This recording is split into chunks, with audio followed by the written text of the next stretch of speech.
सकाळच्या गडबडीमध्ये बघा पाणी भरून झालं की देवपूजा करून घ्यावी लागते पटकन. सकाळी सकाळी देवपूजा केली म्हणजे बरं वाटतं.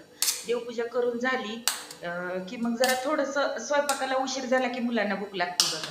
मग आता काय करू स्वयंपाक करूच तर म्हणून चिवडा देते म्हटलं पोरांना खायला. तर पोरं म्हणली नको चिवडा, मम्मी त्याची भेळ करून दे. आमच्या घरात उलट आहे.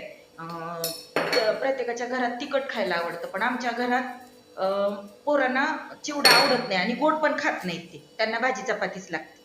म्हणून मी म्हटलं चला आता ह्यांना भेळ करून देऊ म्हणून चिवडा घेतला बघा थोडासा. मग त्याच्यात कांदा, कोथिंबीर, कढीपत्ता थोडासा, त्याच्यानंतर टॉमॅटो चिरलं आणि कांदा, कोथिंबीर, टॉमॅटो सगळं मिक्स केलं. त्या चिवड्यावरती टाकलं आणि वरून लिंबू पिळलं आणि परत थोडीशी झिरो